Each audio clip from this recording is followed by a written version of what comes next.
Peace and blessings, family. This is your brother asarimhotep with the Martin Delaney Center for Egyptology, and this is the Mbongi. Today is Saturday, May the 14th, 2022, and today's topic asks the question, why Kemet?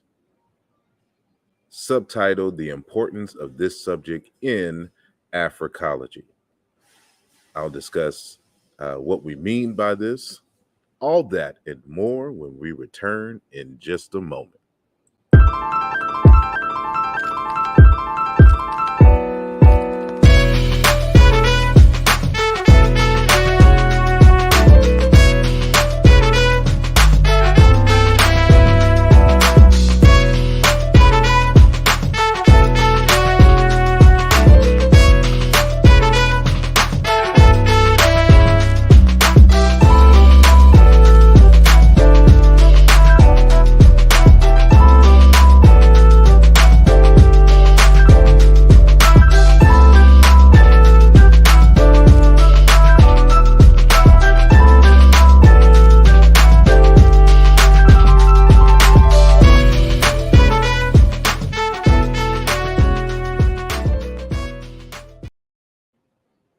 Already, and like to welcome each and every one of you who is catching us live on YouTube, on Facebook, and on Twitter.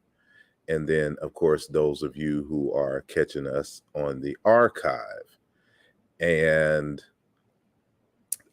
just a couple of announcements.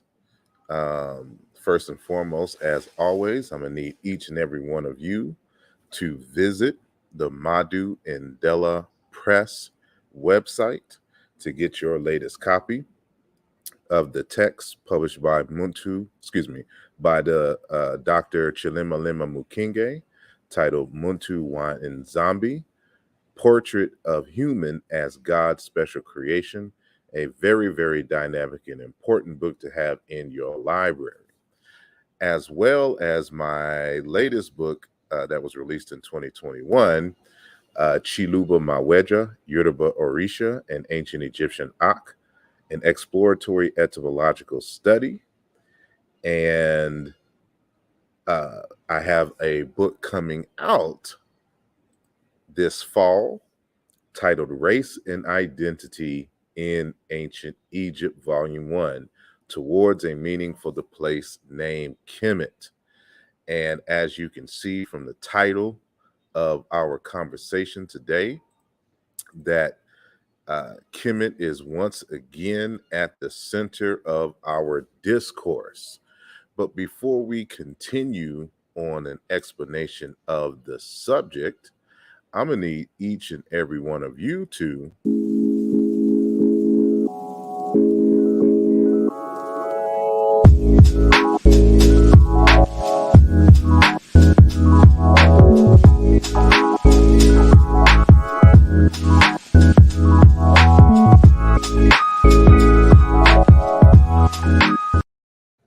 That is right. Make sure that you hit the like button twice if you can, or three times, because I think if you hit it twice, it unlikes it. But just to show your appreciation for the show and to disrupt the algorithms of YouTube, so that the people who are wanting to know more about themselves and their people and their history can find this channel and ones just like it. And if you are new to the channel, make sure that you subscribe so that you can get all of the alerts for when we present this type of information and or we bring in some very special guests. And before I get into today's topic, just want to let you know and remind you all that on tomorrow at 4 p.m. Eastern Time, that is in the United States, I will be discussing a similar topic. Well, it's going to be the similar focus in terms of Kemet, but we're going to actually go step by step and examine Sheikh Anta Diop's work from his 1977 text on the pedant genetic or genetic relationship um, of Egyptian and the Black African languages, and we're going to look at chapter 5 of the text. So we're going to actually go into the raw text, and we're going to translate it from French into English, and we're going to go down, and I'm going to show each and every one of you why the presentation that Diop gave us in his text is inadequate for answering the question on the etymology and the meaning of the place name Kemet. And so it's titled, Sorry, Diop did not do the work, the importance of showing your work. And so, for those who aren't familiar with how historical comparative linguistics is done, they gravitate towards Diop's position on the debate on the meaning of Kemet. However, they are not equipped enough to defend or argue against Diop's position. And so this is going to be a class, it's an open class for each and every one of you so that you can understand the fundamental issues that are involved in real time as we are examining his text. So, this will be the first time that anyone has ever given you the raw Diop text on the meaning of Kemet. And so many of you have some of the excerpts that have been translated into English in some of the texts, like the Great African Thinker Cheikh Anta Diop, or Civilization of Barbarism, or whatever was in the UNESCO text in volume 2 for a general history of Africa, but you have not seen his full examination. We're going to go through the entire thing, and I'll show you why he had not proven his case. So make sure that you tune in on tomorrow. That is May the 15th at 4 p.m. Eastern Time as we go through that process. So again, today's topic is why Kemet, the importance of this subject in Africology. But before I get into that, of course, I want to acknowledge each and every one of you who are in the chat right now and have made yourselves known. So peace and blessings to Infinite Minds, who is in the building. Marlon, Tamika One, as always, is in the building. Brother Inherit Kalfani is in the building. Peace and blessings to Brother Chavez and Donnie C and Jehuti Ma'at and Robert Rand and Teti Ursa Ma'at Ra Seneferu. Sister Safa is in the building. Peace and blessings. Thank you. Sumo is in the building, and Kevin Chill Hurd is in the building. And just a quick pause. On the final week of May, I have deemed it, the Cleveland All-Stars week. And I'm going to be interviewing a number of good people coming out of Cleveland who I had an opportunity to meet driving through, going to, or coming from actually, the Detroit conference. And so starting off the conversation during the week is going to be our good brother, Kevin MC Chill Hurd, whose name you see on the screen. So I will definitely have the flyer out for that soon, and make sure you tune in, because there's a lot of history and knowledge, a lot of knowledge and wisdom with this good brother here. And we're going to have Sister Ladosha and others, Brother Vincent and others, that week. So we're just going to just deem it the entire week, the Cleveland All-Stars. So I'm going to have our All-Stars there that week. So stay tuned. So peace and blessings to Amar Berry and Selecta Blazing. Firelighting Tist is in the building. Our good brother Black Panther Mosi Warrior Clan is in the building. And Amun Min Ra Suit Atom is in the building. Peace and blessings to you all. And don't forget Donnie Williams, if I did not say that name already. So peace and blessings. Let me get to this first question, though, before I start. It says, asarimhotep, when Diop presented his paper, was he disputed during his time period heavily by anyone for being wrong on the place name Kemet, or was he getting over on everyone then? I wouldn't use the word getting over on anyone in regards to Diop. That's not the case. He was actually challenged at the conference, and it was rightly so. Like, people skip over that information on his challenge, and if the type recorder is right, I think Theophilo Benga entered the conversation and changed it as the rebuttal was heading towards Diop on this particular program, on this particular point. But in terms of his lifetime, I don't think there was a serious challenge to Diop's position. But there have been other scholars, other African scholars within the Diopian school who have challenged him. So I'm not the only one.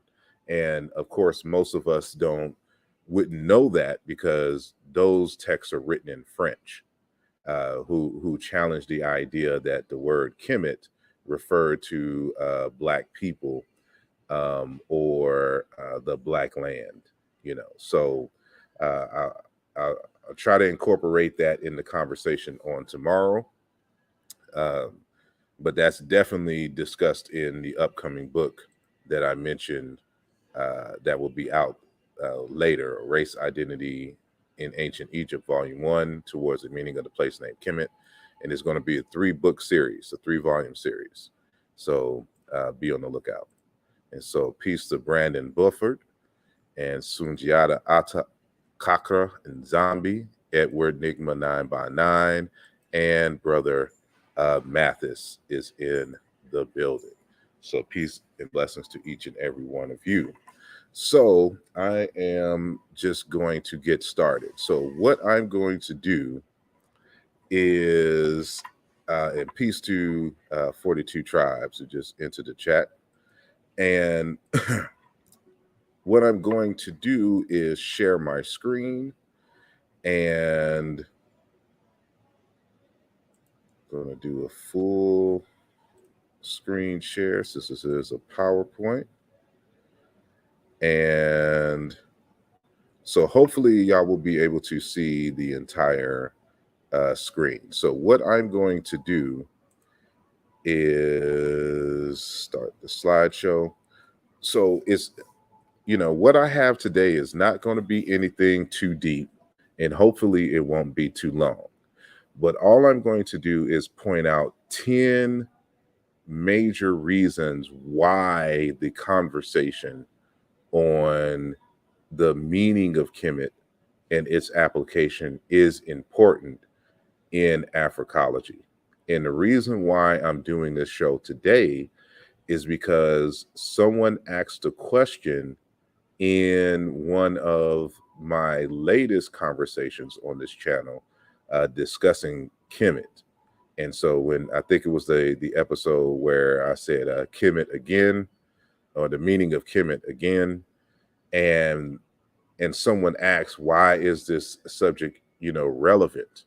What do we have to gain as a result of having this argument or having this discussion?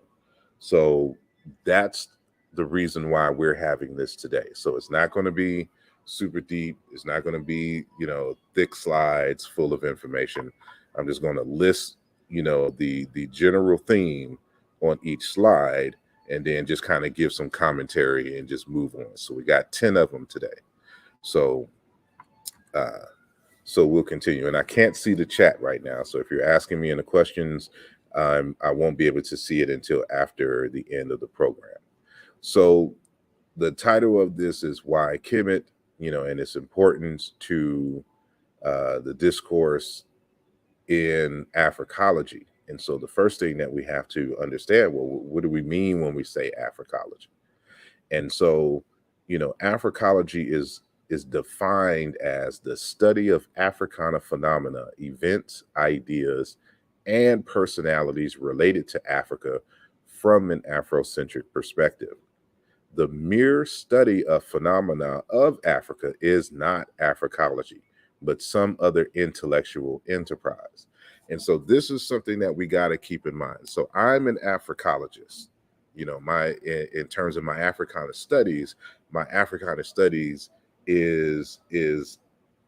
my training is in Africological studies, and so it is African centered in terms of my methodology, in terms of my theory and the like. And one of the things that I have to stress when I'm having these discussions about Africa, Africology, and African centered research is that when people think that because you talk about Africa, that's being African centered, and that is not the case. That is not Africology. And so we have a big thing in our community here where you have individuals who claim Africa, who like to reference Africa, but don't adhere and believe in any of its internal structures, its internal philosophies, its way of being in philosophy and thought, its ethics and morality and the like. Africa for them is just a reference, but it is not, they don't use it as a resource. And that's one of the major differences between an Africologist and someone who just does Black studies, right? Because for us, we're not only doing an accurate analysis of Africana phenomena, we're also looking at the culture, the inner logic of how of our ways of being, so that we can in tune find solutions to problems that African people face. So that's one of the major differences between the two. So when we say Afrocentric, it is within the theory of Afrocentricity, which is defined by Asante as the most complete philosophical totalization of the African being at the center of his or her existence.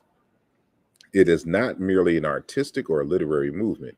Not only is it an individual or collective quest for authenticity, but it is above all the total use of method to affect psychological, political, social, cultural, and economic change.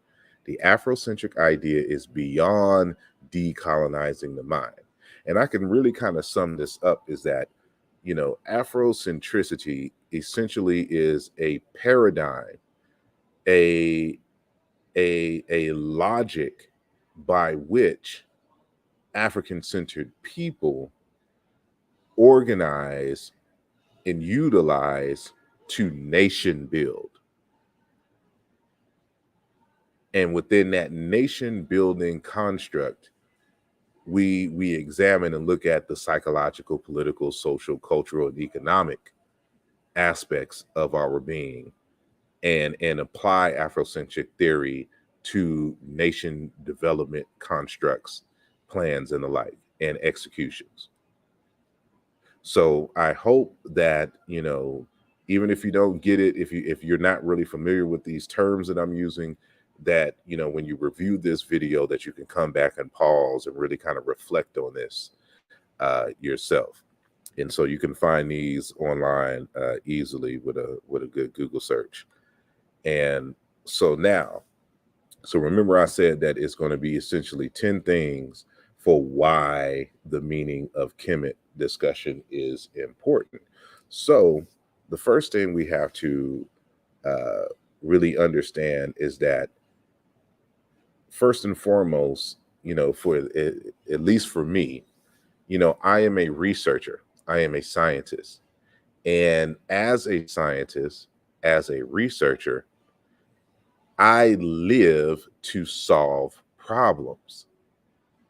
And because the meaning of the place name, the toponym of Kemet, is essentially an ongoing problem that has yet to be fully resolved in academia, this is one of the reasons why I'm attracted to the subject itself. And so it is for anybody who's an academic, who is a researcher. We don't simply like to discuss issues that have already been solved and talked about. We are about problem solving and researching to be able to unearth and to demystify something that was mysterious. So the first thing for why it's important is because it is an issue to be solved, an academic issue to be solved. And so that's first and foremost for those of us who are researchers, right? And so the second thing is that the study of the etymology of the place name Kemet allows for us, or provides for us, an opportunity to advance the fields of Egyptology and linguistics. And so what people got to understand is that although we know a lot about ancient Egypt, there is still a lot that has yet to be uncovered and or properly interpreted in terms of concepts, in terms of art, in terms of social structure, and the like. So, Egyptologists and researchers who study Egypt, even from other fields, everyone's coming together to try to make sense out of this fascinating and all-inspiring and influential civilization that we know is ancient Kemet, Tameri, Idibwi, many of the other names for which it is known, right? So this gives us an opportunity to advance the field, to push it forward, to move it forward, till we can get to a point of near or total understanding.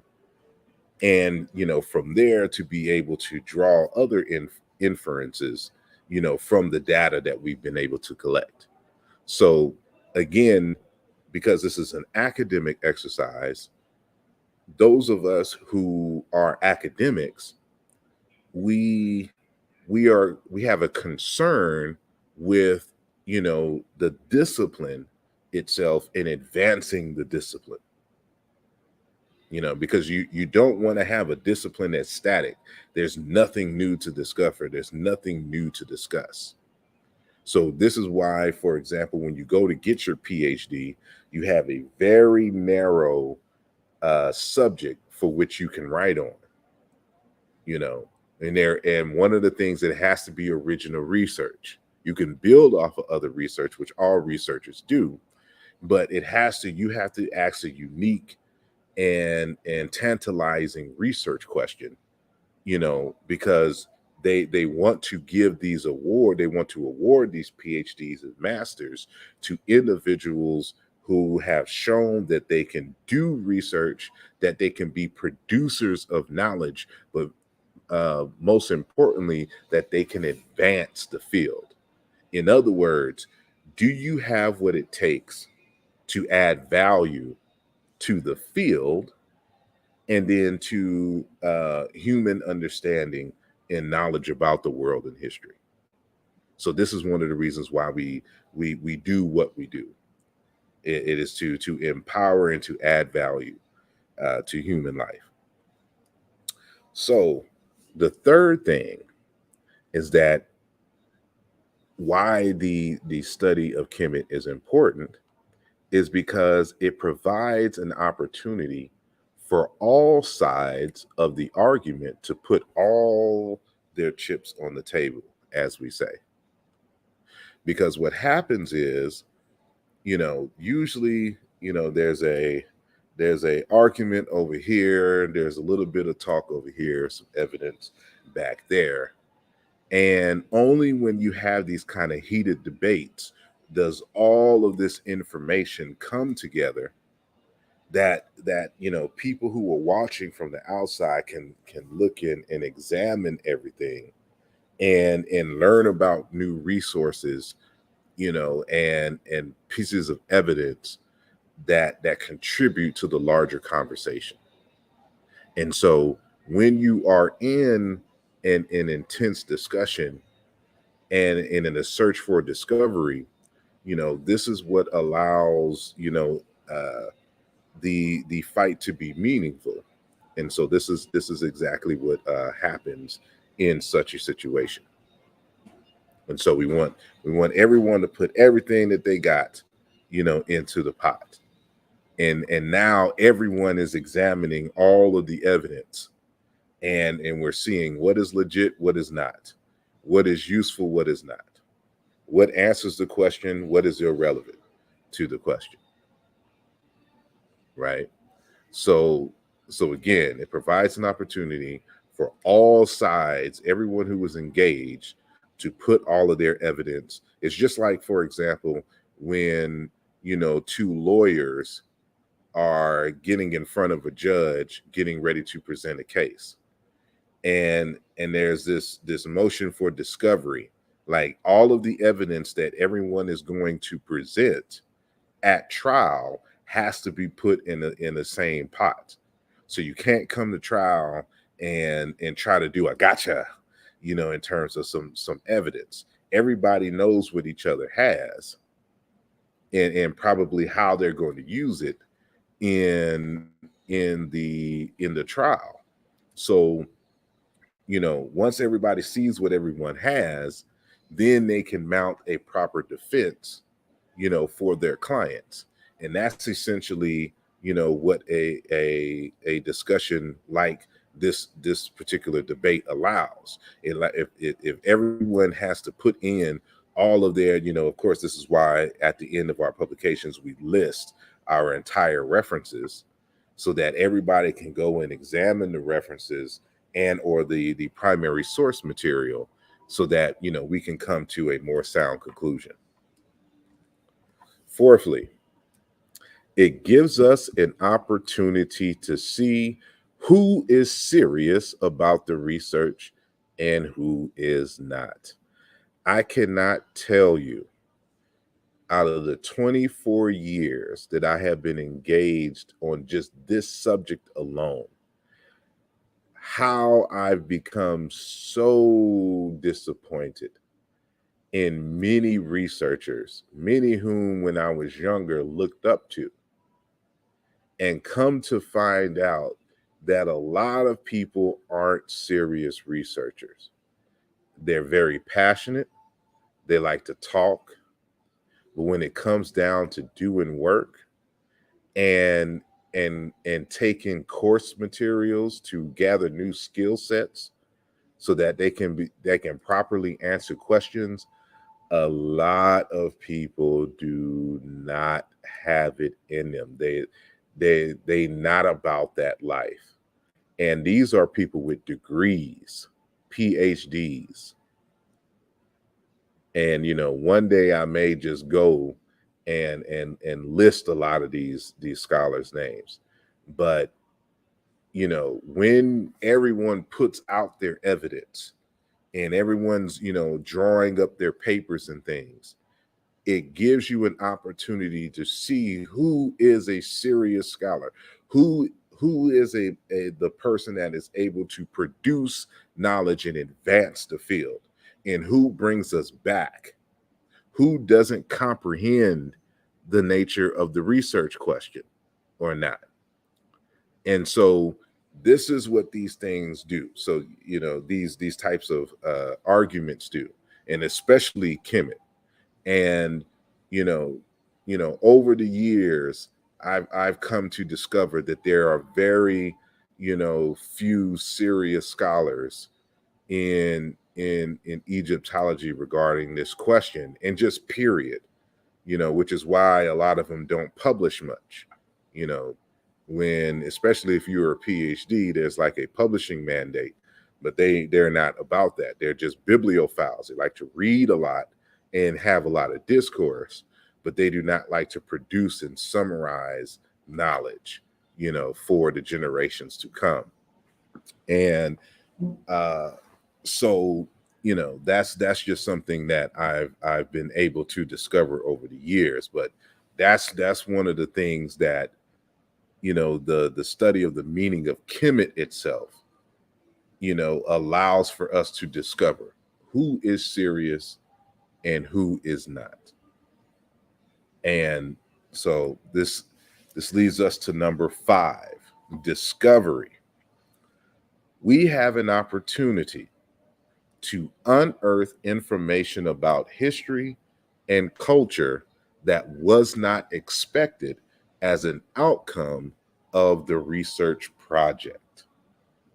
So when you're doing research, you come in with a series of expectations, a series of focus, things that you kind of lasered and honed in. But as a result of trying to find out information, for example, on the meaning of Kemet, you've come to discover a whole host of other things that open up more doors and inspire more questions to be asked, which of course inspires more research. And so just out of, this one question on the etymology of the meaning of Kemet, you may discover like 10 other new research questions that are outside of that narrow essential research question or initial research question that began this journey in the first place. So, when you're asking the question, well, how is this relevant? Once you get into the conversation, it begins to open up new opportunities to learn about a wider range of topics. And I'm being real general right now, but a few of the books that I have released, a lot of that information, which seems peripheral or seems outside of the scope of the meaning of Kemet, came as a result of researching for Kemet. But I learned so much in this area that now it deserved its own treatment.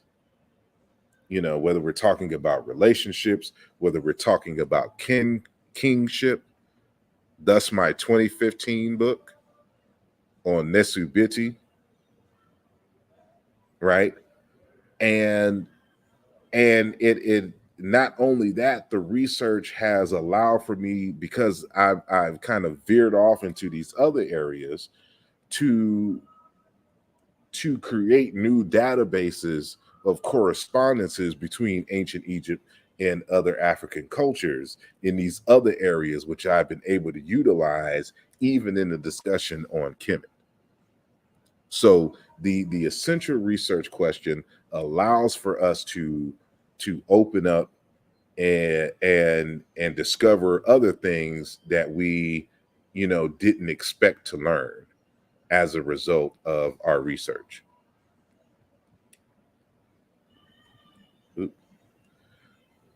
Again, discovery. We also unearth the personal character of the researchers.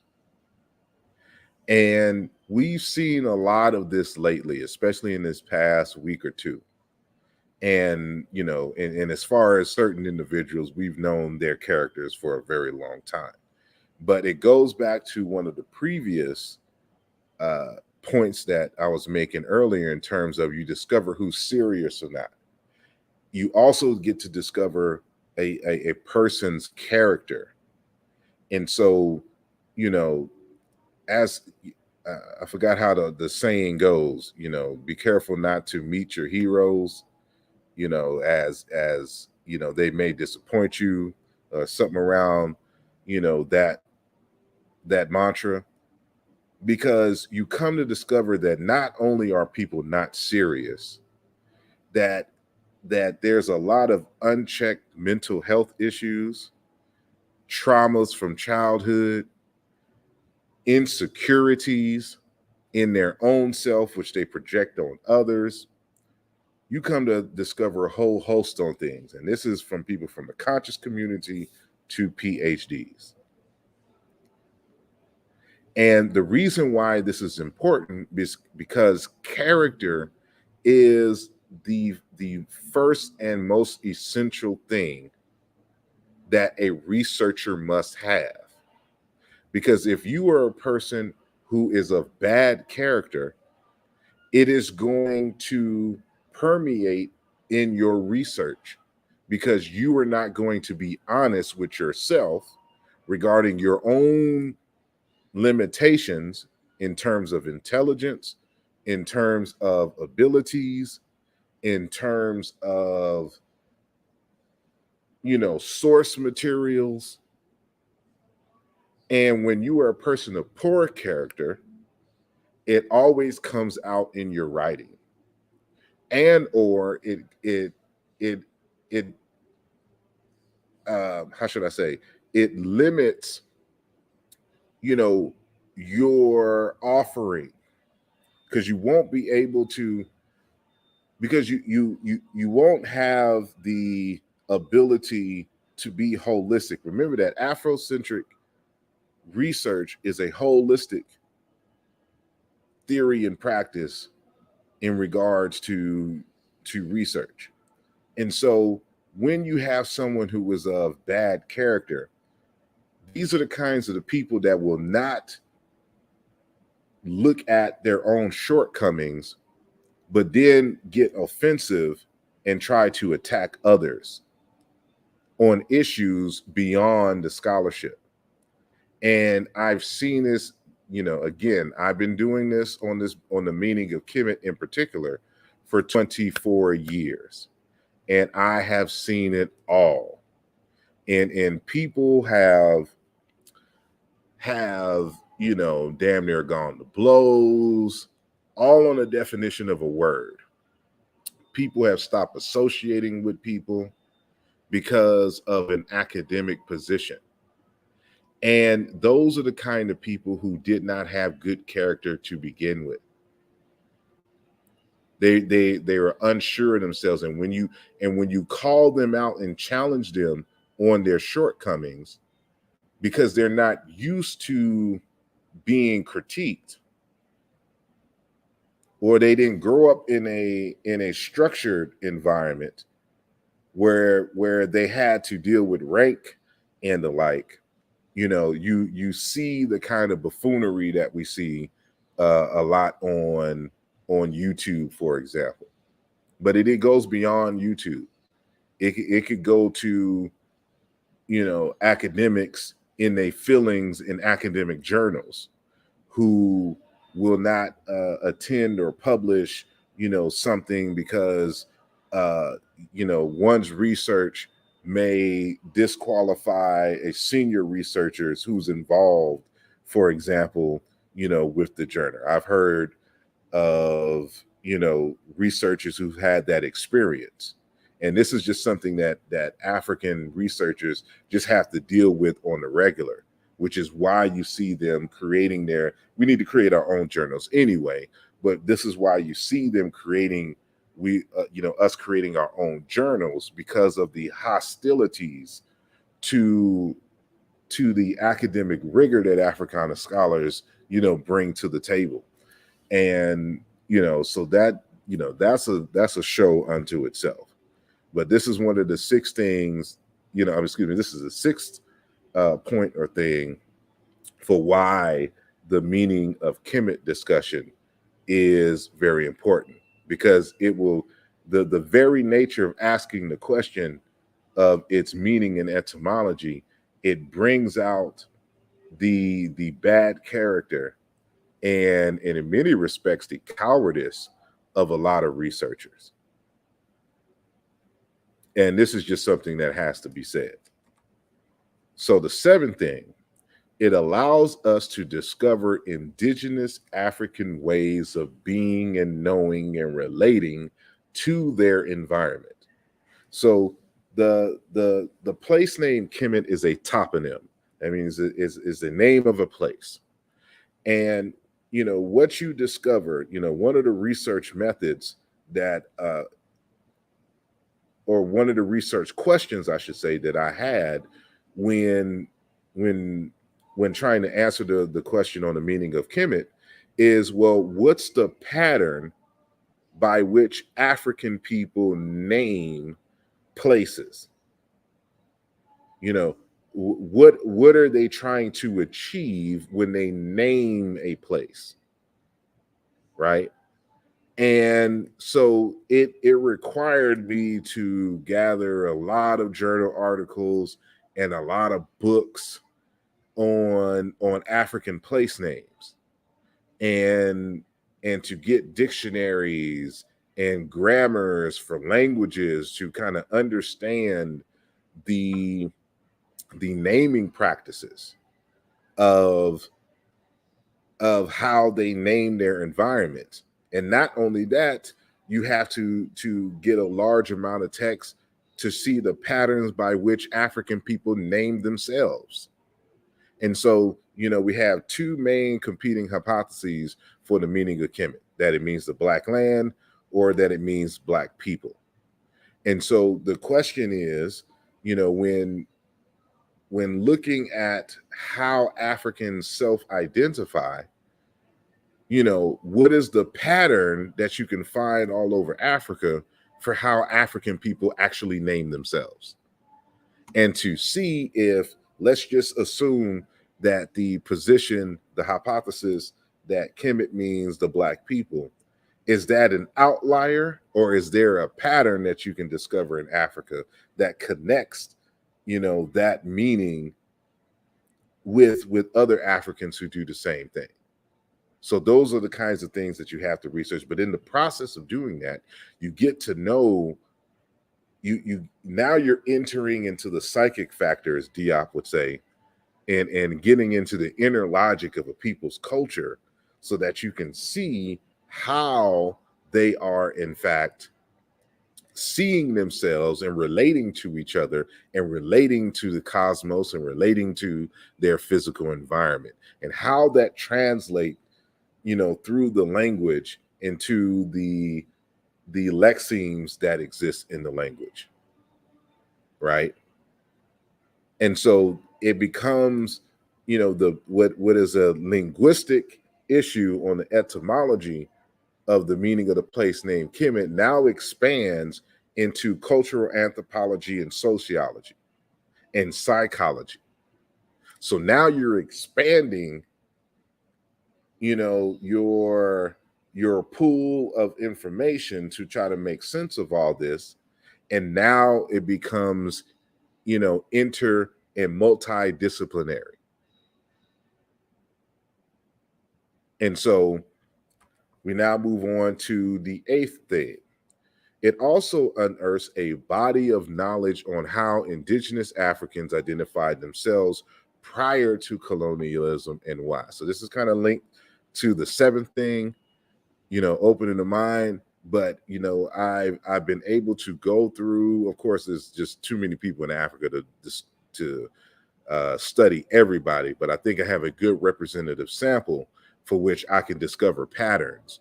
And you can see before colonialism, what was the mindset of Africans and how did they look at each other versus how they saw themselves after colonialism.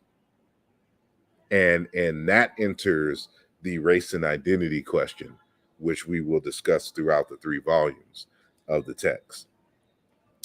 Number 9, it strengthens our resolve to be heard and taken serious on the world stage of scholarship.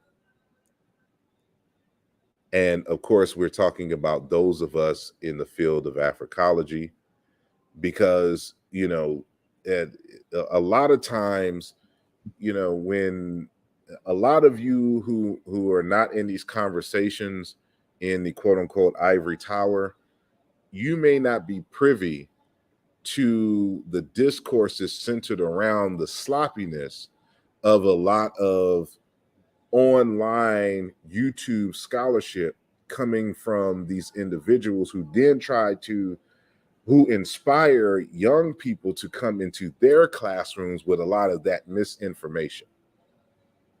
And what happens is that, you have a racist opposition who would try to use those faulty and sloppy arguments to try to make the argument that all Black and African scholars are like that, which is why, on programs such as this, we stress methodology till, the ends of time. and why we're so rigorous and why we don't accept anything less from anybody. You know, we don't accept mediocrity here because people don't understand how important this thing that we're involved in is, and what are the ramifications for your children trying to come up learning about themselves and being able to defend that information against scholars around the world. So this is what these types of things bring. So we force the mainstream to have the conversation and to show that the Africans are here, and that we are advancing the field, that we're just not simply, you know, barbershop talking, that we're advancing the field, and you're going to have to take these African scholars seriously, and you're going to have to look into these African cultures when trying to discover those or add flesh to those mysteries that we see in ancient Egypt on the walls and in the papyri and the like. And lastly, number 10, it helps the layperson to better understand how research is done and how important issues are debated and resolved in science. And so, you know, once you've seen, you know, and discovered which researchers are actually serious about it, and when you see that everybody has put all their evidence on the table, and you've seen everybody, you know, argue their point of view, whether this in like an in-person conference or in a series of publications, you as a layperson to the conversation will get a better understanding of what is actually involved in the scientific process for reaching a sound and scientific conclusion. And this is what we will be doing on tomorrow when we have our discussion about Diop's chapter 5 in his 1977 work. So you can see what a researcher would have to do when examining and critiquing one's position to see if the conclusion is a direct result of the premises, if they are sound or not. And when we get into the scientific process, you know, is there enough evidence to lean, you know, towards a 99.99% certainty that this is in fact the case? And so the layperson, you know, gets a kind of a fly on the walls view of the scientific process. And from then, now you're gaining insight and you're gaining skills on how to properly evaluate arguments. And you know what to look for when you're talking about another totally irrelevant to the meaning of Kemet discussion. But you'll have the skill set to be able to discern, you know, the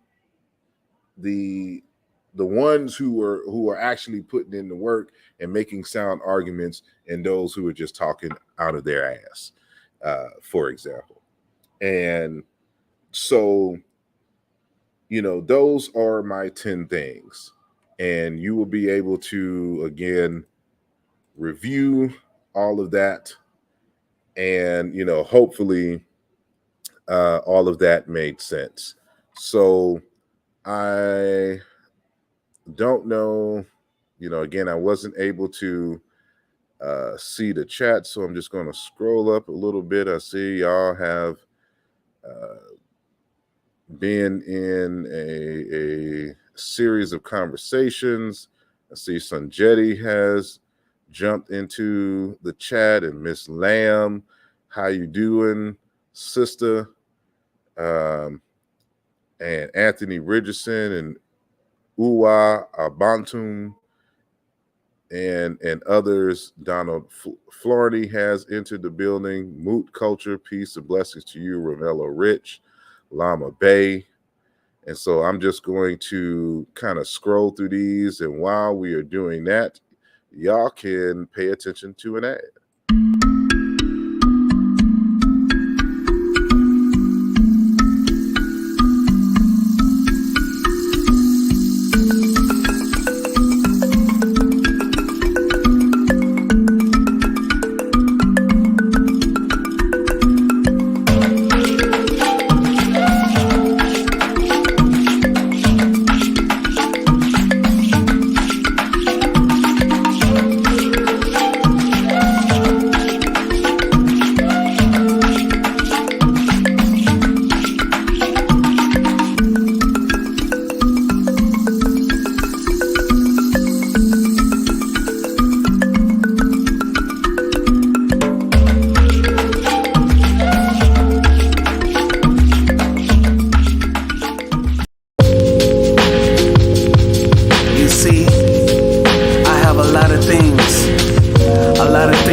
It's kinda scary the way that this life is moving on. Marvin's doing backflips inside his grave, what's going on? We have head-on collisions, not seeing another's vision. Maybe that's the reason why some colors fit the description. A lot of relationships need life rafts, sinking ships. I guess you just can't have only one like potato chips. I would love for you to listen with an open heart, but would you really even hear me if it's torn apart? I don't do the things that I used to. I'll be fine even if I lose you, okay? Okay. Alrighty, and we are back. I'm just still scrolling. Let me see. Y'all having all kinds of different conversations. What is it? Toponym and ethnonym and demonym. And then there's a question asked about what is a cognate. And so if the Egyptian didn't say why they named it Kemet, then any work trying to say why they name it, that is a guess, point blank. No, I wouldn't say that. Again, that's why you pick up in the research process a certain skill set so that you don't do guessing work. If it was just about guessing, then there's no need to write articles, there's no need to write books, any of that, because it's just barbershop talk. But when a researcher does something, they're looking at primary sources, they're looking at the inner logic of the culture, they're doing philological analysis, they're looking at grammar and morphemes and cognate words in other languages and the like, to build a body of evidence from many different perspectives, so that more than likely the conclusion for which we come to is in fact the correct one. And so that's just kind of how science works. Let's see. Most sources define Kemet as black land, period. And that's fine. But again, and what people got to understand is that you have different layers of researchers. You have enthusiasts, you have teachers, and then you actually have researchers, and I will put a scientist at the top of that. And so an enthusiast is not someone who specializes, in any particular thing. They're just kind of interested in the subject, but they don't know enough to argue. Even though there are a lot of enthusiasts who like to make arguments, but in general, an enthusiast is just interested in a subject and reads, and so they're not in a position to debate, because all they can do is defer to a so-called expert.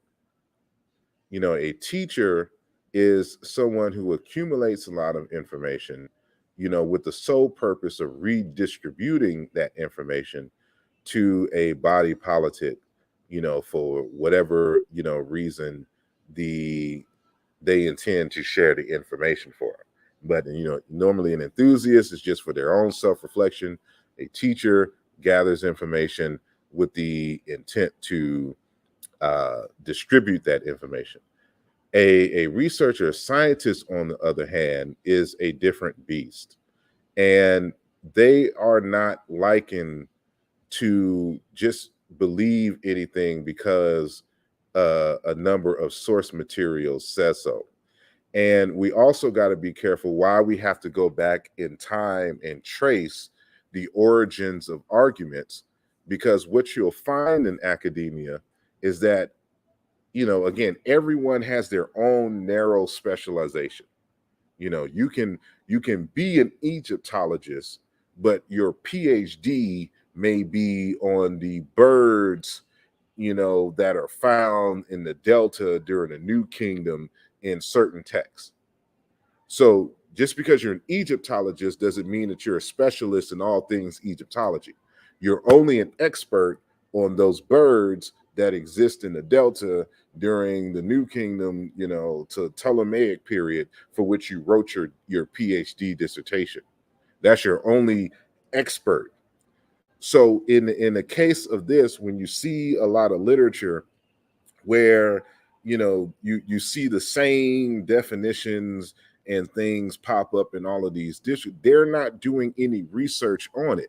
They're just looking at what other researchers have put, and then they just repeat what they put in there. They don't have a dog in the fight. It's just not a question for them that they have to go deep and do that research. Gardner says this, I'm just going to believe Gardner. There's no need for me to not believe that at this particular point. So I'm going to write this down in the book. And so laypersons don't know that. Laypersons just look at a lot of books and say, hey, they say the same thing here. But then for those who are researchers and scientists, what they do is they trace arguments. And you may discover, like even in the case with Kemet, one of the things when I was going through this process is that discovering who was the first to make the argument that Kemet means black land, they never presented any case. They just made the suggestion. And because they were a big name in Egyptology, everybody else just uncritically accepted it. It's the same thing like when Diop, for example, talks about the Kim glyph being a pile of burning coals. That was a suggestion by one individual who never found it in any text or anything to that nature. He made the assumption, and then the Ehrman and Grappal picked it up, but most other scholars were hesitant or just ignored that meaning. And so it's a lot of stuff that you discover when you're going through the process of researching, and you're trying to find the origins of arguments and how they spread. Enthusiasts don't do that kind of research. Teachers usually don't do that kind of research. Only the researcher who is interested in that research question, would do something like that, because that is the standard when you're doing scientific research and analysis. So just because something is popular does not mean that it is accurate and correct. And any scientist knows that, which is why they bypass all of that and try to go to the root of either who made the argument, or to see what actual case they made. So that's one of the reasons why when we go and on tomorrow and I show the Diop, that Diop did no homework on this subject. And it is clear when you actually read the text. And so let me continue. Dang, the thing just jumped. Let me put this at the bottom for now.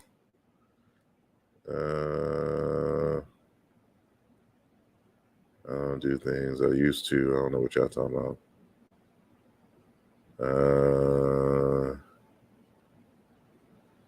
Someone says, I think they agree that the Kim is black. it's the T that is disputed. No, the T is in consideration in a larger conversation, but you got to understand, like, we're very careful with our words. And we've been having this discussion for so long, like people keep missing there. What you gotta understand is that the ancient Egyptians did not write out their vowels in the old, middle, and late period hieroglyphic script. So there is a hieroglyph that is what we call a biliteral, that is used to represent any word that has a KM as the primary consonants in sequence. So when you say Kim is black, no, there is one Kim word that means black. There are other Kim words that mean something totally different. And so they're homographs. And so what the ancient Egyptians would have are different grammatical prefixes and suffixes to words that help to distinguish it. But especially in the script, they have what we would call classifiers, which a lot of people still call determinatives. And those determinatives distinguish the homographs because you don't know what the words are if you're just looking at the consonants. So it's just like if I was in English to give you the consonants in sequence H and T. H is in Harold, T is in Thomas. If I was just to write that on a sheet of paper, how many different words can you give in English? Well, we know we can give hut, hot, hit, hoot. Did I say hat? That's already 5 words that are totally different. You have heat, I'm trying to think of another one, but that's at least 6. So if I was just to type in what you said, I think they all agree that hit HT means hit. No, it's not that simple. You have 5 other homographs for HT in consonant sequence. And so you have to be able to eliminate those. And there's a process that is done that that scholars use that a lot of people haven't been using. They're just guessing. And so, the conversation is actually for the researcher and not the enthusiast, because there's a lot of stuff that the enthusiast doesn't get because they're not involved in the proper research process.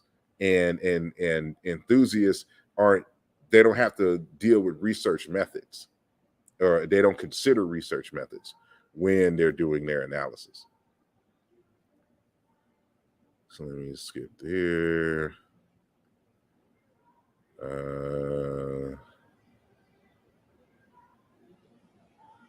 See, Sheffrin is an enthusiast.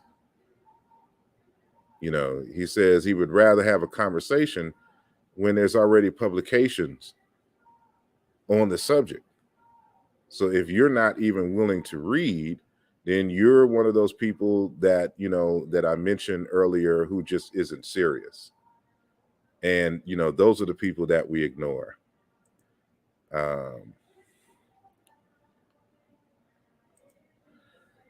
And I'm assuming that this is Netaneb, who we all know has comprehension issues. He says, you lied and said Dr. Diop didn't compare the term in 1977.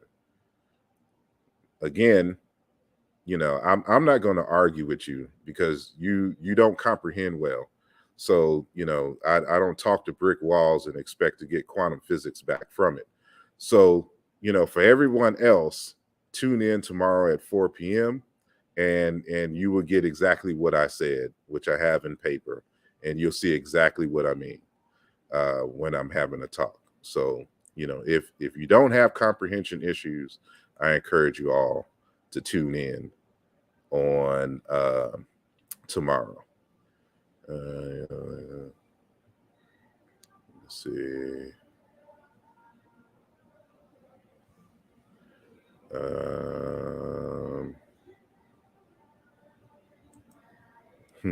And Cat says, looks like Bujaru Sar Sajeti will have to charge for a consultation for those that don't have the energy to read their works, but would like to know their works. No, if you know, I'm at it. I'm at an age now, and because my schedule and my time is so limited, I just won't deal with folks who don't read, and that's an issue.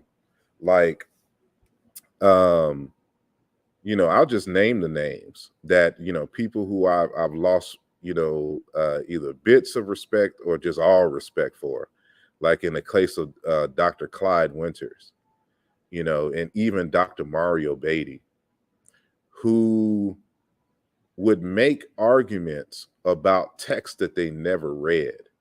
And I never would think that I would come across researchers who have PhDs and don't understand the concept of that you don't have an opinion on something you've never read before and aren't willing to read. And so you get disappointed when you come across individuals. Netaneb is one of those individuals as well. And we have those conversations saved where he would, have opinions for days and try to argue with you. And we keep telling him to read the text, but he wouldn't read the text, but he always has an argument. And so it's those kind of individuals, when people don't want to read, you let them be. You just wish them well, wish that they grow old and die. That's all you can do for folks like that. I don't respect people who don't read. It'd be different if we were in slavery times and you could not read, like it was illegal. But, we have all this opportunity. People have all the time in the world to be online making arguments, but don't have time to simply read a text to get a fuller understanding. And I'm not talking about anyone specific in the chat. I'm just talking about it in general. And so it just saddens me. Let me see. You don't have to read the whole thing, Chef, and just the parts that answer your question. No, you have to read the whole thing. Because you won't know what section answers the questions you have. You have to read the entire text. The text that they're referring to is this thin. It's not that big. You can read it in a day or two. So if you can't read a text that's this thin, you just are a sorry human being. And there's just no help. You just got to let them. You got to let them be. Exactly, Mike Typhon. Mike Typhon. If you don't read, how you gonna have questions? Look, trying to educate people in 2022. Says, I have you on recording saying Dr. Diop didn't compare the term Kemet and Kim in 1907. Why you lie? Why you can't comprehend? Play the recording. I bet you didn't understand exactly what I said. How are you going to go into boxing ring, no training, or boxing ring? That's what Mike Typhon said. I thought Wujawu said Diop only compared his works to one small sample tribe. I forgot the name of the tribe. Diop mainly, his comparisons was with Wolof. And I wouldn't necessarily call Wolof a small tribe. If he did any kind of peripheral work, it was kind of in passing, but, he mainly dealt strictly with the Wolof language. Just like, for example, when you read Obinga's 1993 work, and we may go into that, I may pull that up. His main language that he was comparing was in Bochi. But, unlike Diop, Obinga was actually using other languages as well, mainly random languages, nothing really solid and consistent, which was part of the critique that many linguists had against Obinga regarding his 1993 work. So that guy don't read exactly. You just got to let people be. You don't waste your energy on people who don't read and can't understand stuff. Sister Julanda. And I heard you went up north to, for some procedures. I hope everything went well for you. Wishing you love and light. And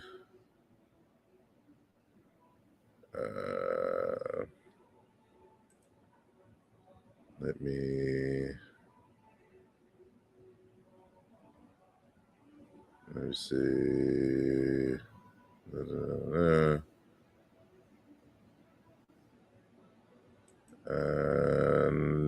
Nope, it does not.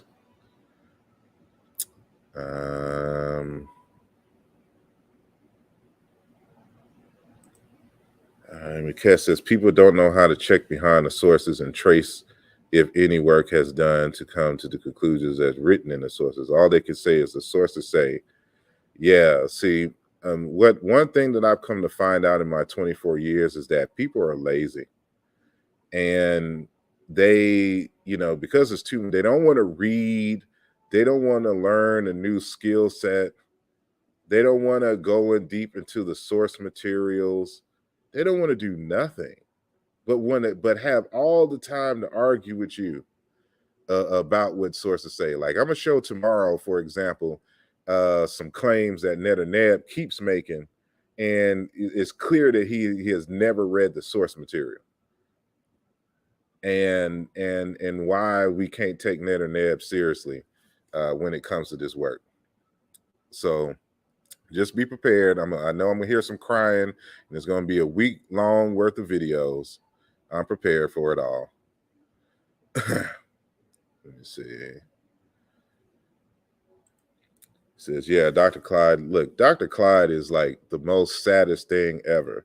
He made up a university and gave himself a degree from his front porch.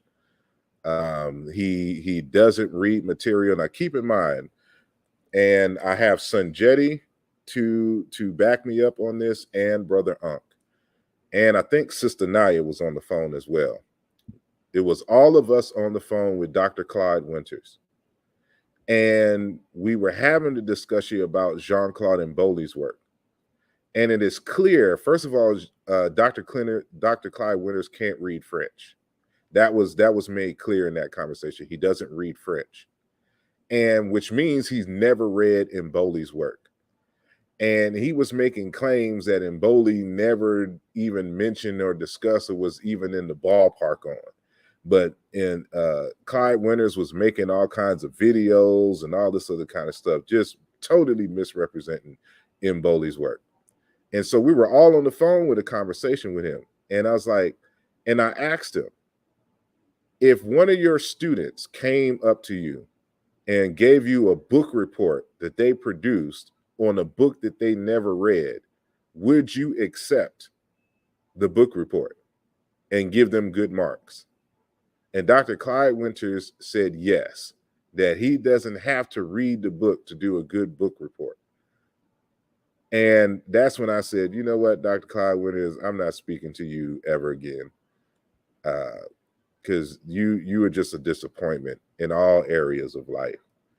And I don't know any serious scholar that would accept, any serious teacher that would accept reports from their students who have been assigned a reading to turn in a report with just some made up stuff and give them good marks on a book that they haven't read. So I don't take anything that Dr. Clyde Winters says seriously at all. And so he can say all he wants. This is not, anything. This is public knowledge. I've made this. I've had this conversation many a times, and I repeat it again. There's a reason why no one f's with Clyde Winters, with his institute from his living room.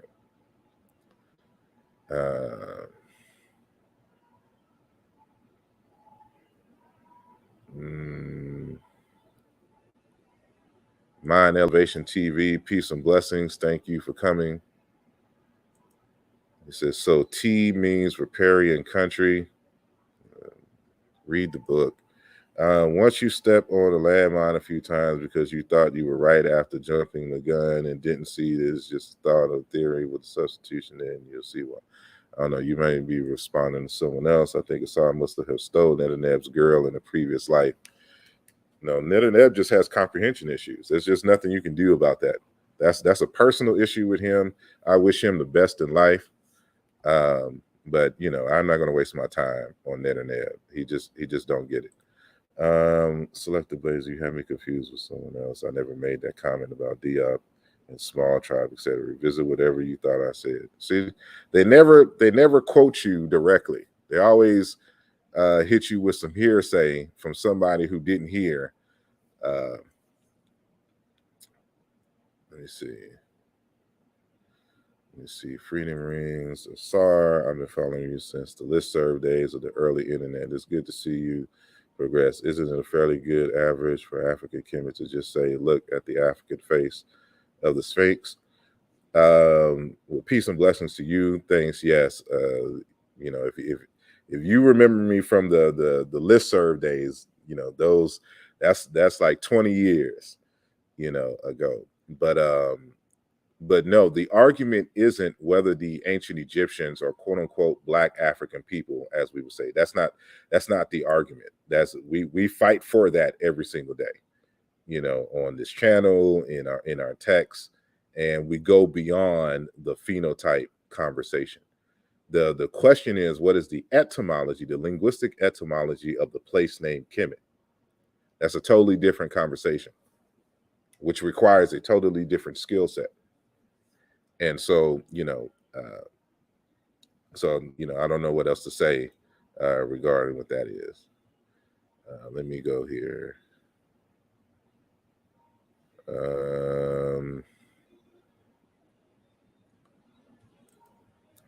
Well, he has trashed Dr. Van Sertima as well. Now I understand why I came by his books. He claims that Dr. Van Sertima stole his work, and then when people wanted to challenge his work, he didn't have the skill set to be able to defend it because he stole it from him. I don't know whether that's true or not. I just don't believe anything Dr. Winter says. So it is what it is.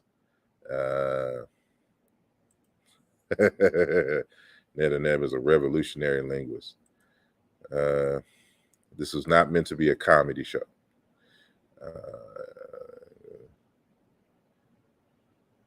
Let me see.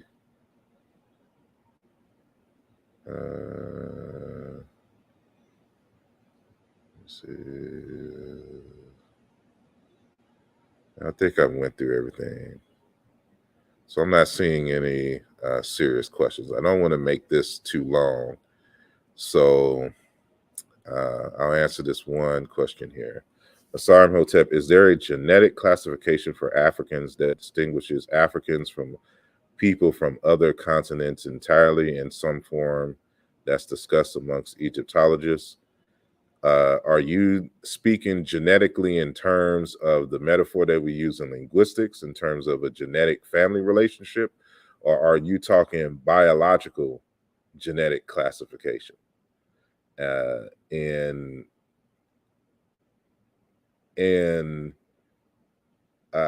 regardless, I would say that it's probably no, because there's, even from a linguistic point of view, a lot of African languages correspond with Indo-European languages.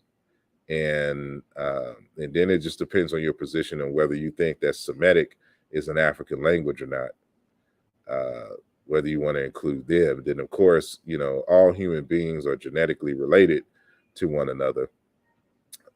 It just depends on how far back you want to go. And so, and then, Egyptians were not a homogeneous people. You had different groups who settled in the area over time. So, when you, especially coming, for example, from other continents, coming from Asia. So, they would be politically Egyptians, but genetically they may they cluster with people from other continents. Same thing with the Europeans who came through. So Let's see.